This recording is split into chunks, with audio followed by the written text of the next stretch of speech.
Doctor साहब ये फरमाइए कि इस्लामाबाद जैसी कीमती जगह पर 600 एकड़ पर फैला हुआ ये नेशनल इंस्टीट्यूट ऑफ हेल्थ क्या काम करता है, और जबकि जो आप सेहत के महकमे हैं ये सूबों को चले गए हैं, उसमें इसकी कितनी अहमियत रह गई है? ये जो डेटा सेंटर्स होते हैं ये हर जगह पे सेंट्रलाइज होते हैं, क्योंकि एक यूनानिमस पॉलिसी बनती है रिस्पांस के लिए, एपिडेमिक्स पैंडेमिक्स के लिए।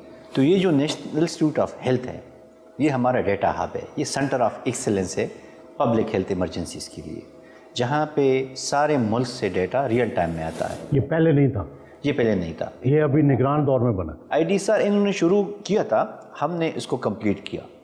और ये जो सेंटर अभी आप देख रहे हैं ये भी एक इन्फेंसी में था जब हम आए, तो अभी अल्हम्दुलिल्लाह ये एक डेवलप सेंटर है, इसके पास पूरी कैपेसिटी है, इक्विपमेंट्स हैं, HR हैं, और ये सूबों को कैपेसिटेट कर रहे हैं। यानी कोई बीमारी जहाँ भी फूटती है जी, या जी, उसका आपको फ़ौरन पता लग जाता है? फ़ौरन हमें पता भी लग जाता है और रिस्पॉन्ड भी हम इमीडिएटली, जैसे हमने CCHF जो क्वेटा में थी उसमें 24 आवर में हमने रिस्पॉन्ड किया। मीज़ल की आउटब्रेक किधर आई थी? इस्लामाबाद में, खसरा, उसका भी लेस देन 24 आवर में रिस्पॉन्स हमने किया अल्हम्दुलिल्लाह। कोविड का भी कुछ किया आप लोगों ने? जी, हम कोविड में हमारे बड़े स्ट्रिंजेंट मेजर्स हैं।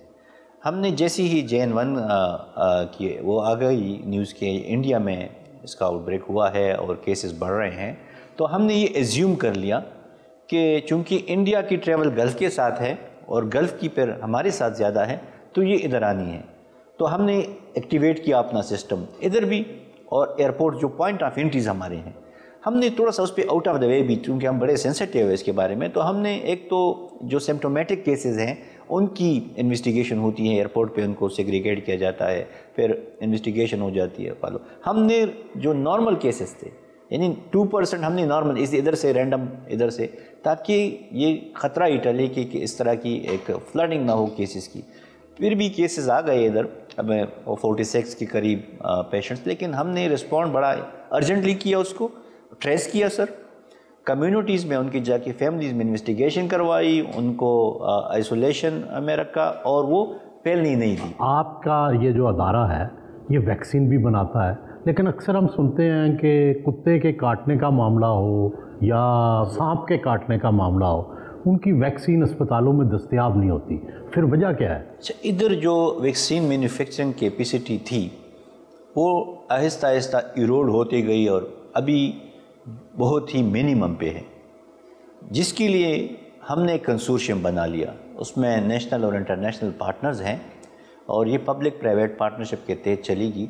तो न सिर्फ ये हमारी जो 12 डिजीज़ हैं उनकी जो बच्चों में जो वैक्सीनेशन हम करते हैं इम्यूनाइजेशन की, उनकी वैक्सीन, बल्कि बाकी इमरजेंसी जैसे आपने स्नैक बाइट का या एंटी रेबीज़ वैक्सीन की बात की वो भी बनाएंगे, और ये न सिर्फ हमारी ज़रूरियात पूरी करेंगी बल्कि हम अभी तो आप इंडिया से मंगवाते हैं? जी, तो अभी फिर हम एक्सपोर्ट करेंगे।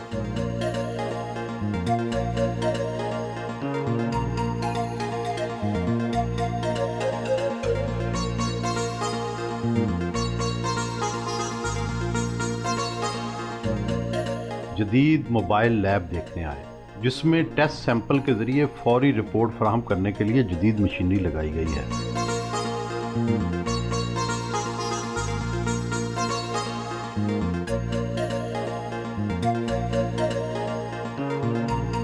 डॉक्टर साहब ये बताएं कि ज़िंदगी का मुश्किल तरीन मरहला कब आया और सबसे ज़्यादा खुश कब हुए? मैंने 26 साल बहुत ही मुश्किल हालात में काम किया है, Somalia, Sudan, Ethiopia, Kenya, Afghanistan, और टेंटों में रहा हूँ। पानी और बाथरूम एक लग्जरी होती थी, खाना एक लग्जरी होती थी।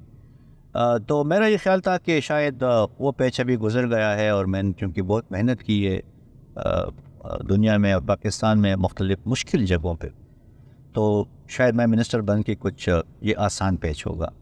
अच्छा, ये 6 महीने उस पे बात, और क्या वजह? एक तो फिज़िकली और मेंटली तो ये 6 महीने बड़े स्ट्रेनोस रहे, लेकिन स्पिरिचुअली बड़े सेल्फ फुलफिलिंग रहे सर। ये मेरी ज़िंदगी के हसीन तरीन दिन भी थे और मुश्किल तरीन दिन भी थे। डॉक्टर साहब कभी कोई गम हो तो रोते भी हैं आप? हाँ, आंसुओं से? मैं सेंसिटिव हूँ काफ़ी ज़्यादा, तो खुशी तो मैं इजहार नहीं करता, लेकिन गम का ऑटोमेटिकली कुछ ना कुछ हो जाता है। आंसू गिरते हैं। आंसू गिरते हैं। अगरचे मैं बहुत कंट्रोल करता हूँ अपने इमोशंस को, मैं बहुत ज़्यादा कंट्रोल करता हूँ, लेकिन फिर भी जब मैं देख लेता हूँ चीज़ों को और वो मुझे पिंच करती हैं तो बेसाख्ता वो आ जाती है।